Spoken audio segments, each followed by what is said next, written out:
akong kaibigan pagharap ko sa mundo. Pagsagot sa tanong, ilan, ano, alin, paano? Matang katulong Sa ating pagsulong, paglikha't pag-unawa ng hiwaga. Minsan ang mahirap at seryoso, nakakatakot, nakakalito. Buti na lang may kasama pa tayo, sipag, tiyaga, isip at talino. Magtanong, mag-isip, huwag matakot magkamali. Magtanong, mag-isip, ang mahirap ay dadali. Magtanong, mag-isip, ang matyaga matutunan. Magtanong, mag-isip, hey! Sabay-sabay tayo. Kaya mo, kaya ko, matutunan ng math.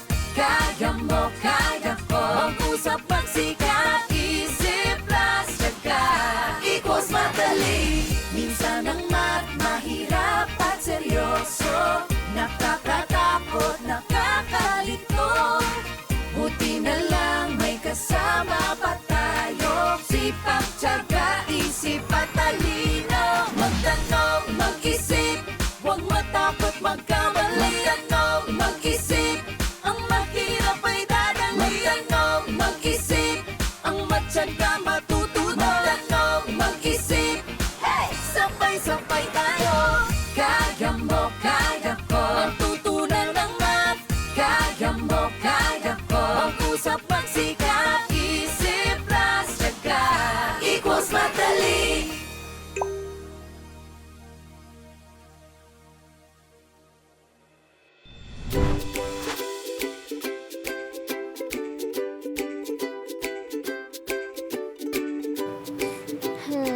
Alin kaya rito? Ito! Ay, parang mahal. Mas mura to. Pero, mas mahal to kaysa dito. Ay, paano ba to? Mati, kanina ka pa riyan ah. Okay ka lang ba? Hindi nga kun eh. Hindi ko kasi alam kung anong pipiliin ko. Pipiliing ano? Sa mga kwadernong ito, sabi ko kasi kay nanay, kailangan ko ng bagong notebook. Tapos, sabi niya, i-check ko daw ito online. Pag nakapili na ako, yun ang orderin niya. Ah, mahirap nga pumili sa mga yan. Lahat magaganda ang disenyo eh. Pero, parang may nagugustuhan na ako. Ha? Yun naman pala eh. Eh bakit sabi mo nahihirapan kang pumili? Dalawa kasi ang pinagpipilian ko. Pero, hindi pa ako makapili. Gusto ko kasing malaman kung alin dito ang mas mura. Siyempre, para mas makatipid si nanay. Tingnan mo. Itong isa, 26 na piso. 26 pesos. Ito namang isa, 29 na piso. 29 pesos. Alin kaya ang mas mura? Edi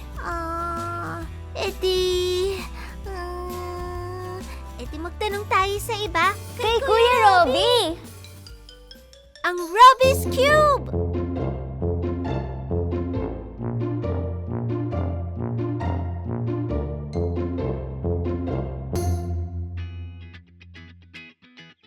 Magandang araw, Mati Kunkun!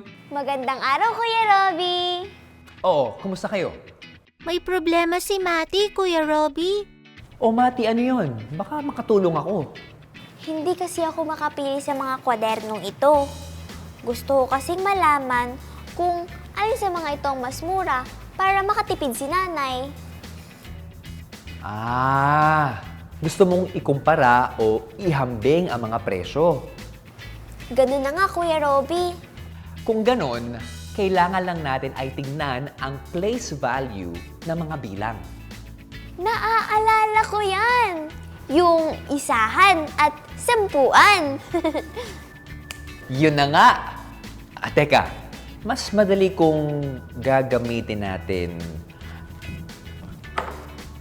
ito. Blocks! Tama! Meron ako ritong tag-iisang blocks. Ito ang gagamitin natin sa place value ng ones o isahan. Ito namang mahabang ito ay may 10 blocks. At ito ang gagamitin natin bilang tens o sampuan. Ano mga bilang ang mga ikukumpara natin, Mati? 26 at 29. Unahin natin ang 26. Sa 26, gagamit tayo ng Sampuan! dalawang sampuan. Isa, dalawa. At ilan naman ang isahan? 6. Tama. Isa, dalawa, tatlo, apat, 5, 6. 2 sampuan at 6 na isahan. Dito naman sa 29, ilang sampuan ang gagamitin natin? 2. Oo, 2 rin. Isa, dalawa. At meron itong ilang isahan? 9. Tama.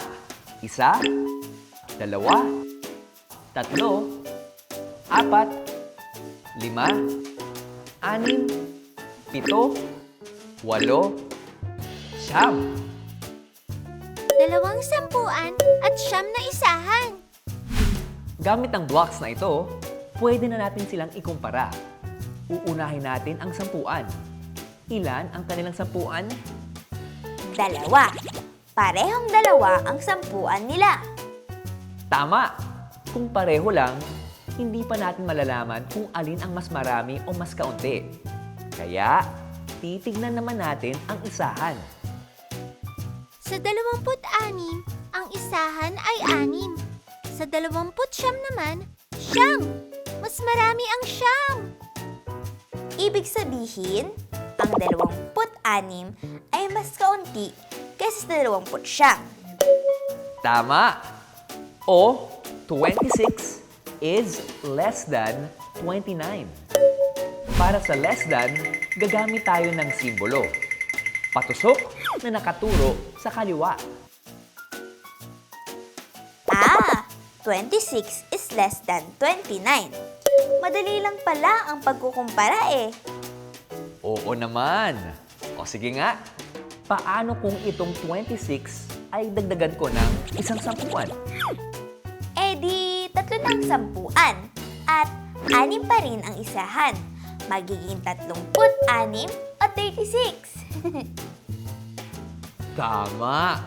Alin na ngayon ang mas marami? Dahil mas marami na ang sampuan ng 36 kesa sa 29, ang 36 ay mas marami sa 29. Tama! 36 is greater than 29. Dahil greater than o mas marami, ito naman ang simbolo niyan. Sa kanan naman nakaturo ang patusok. Greater than, less than. Mas madali ko na ngayong makukumpara kung alin ang mas mura o mas mahal na notebook. Sa pinagpipilian kong notebook, dahil ang 26 is less than 29, ito ang mas murang pipiliin ko, 26 pesos. Yan! Ganyan dapat. Pinag-iisipang mabuti ang mga bagay bago bilhin. Salamat sa tulong mo, Kuya Robby. Basta kayo. Mati, bakit ang tagal mo pa rin yata riyan? Hindi ka pa rin ba nakapili sa 2 kwaderno?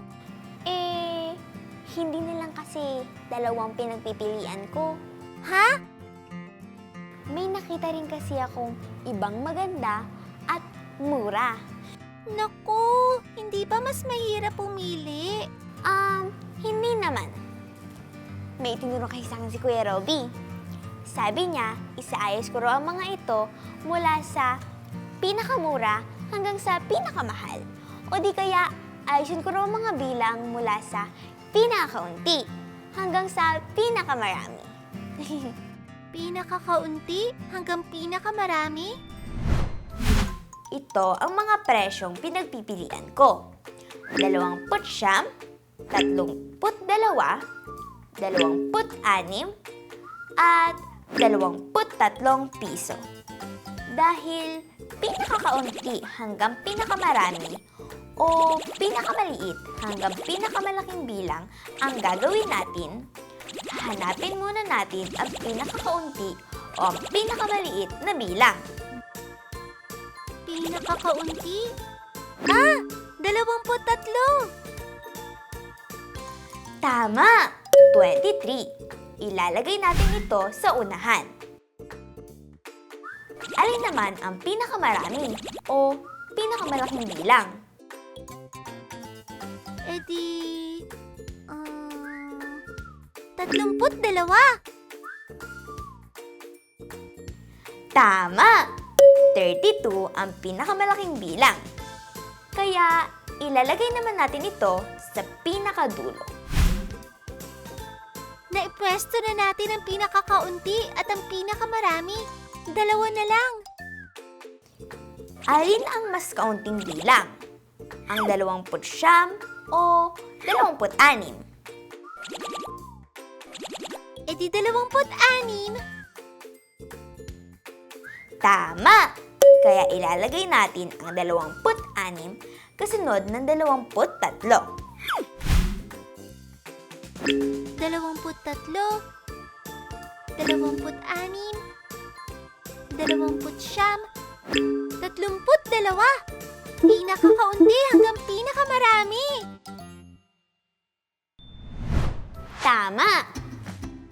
Madali lang pala eh. Teka, kung naisasaayos sa mga bilang mula pinakakaunti hanggang pinakamarami, ibig sabihin, pwede ring simulan sa pinakamarami hanggang pinakakaunti. Tama? Tama! Kung ganun, magiging 32, 29, 26, 27.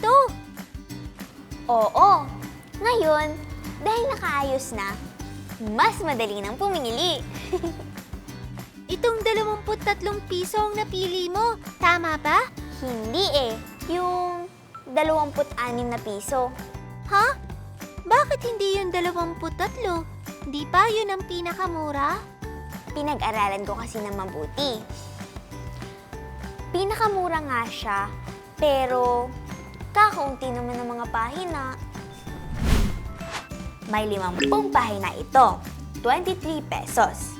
Itong 26 pesos naman ay may 80 pahina.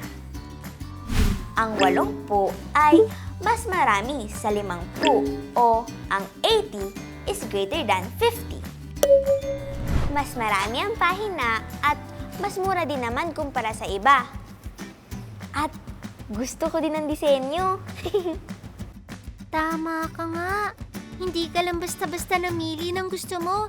Pinag-aralan mo muna mabuti ang presyo at pinili ang mas okay na produkto. Oo nga. Ngayon, pwede ko na sabihin kay nanay kung anong orderin. Naku, oo nga. Baka maubusan ka pa. Dali, sabihin mo na agad sa nanay mo. Oo na, huwag ka mag-alala.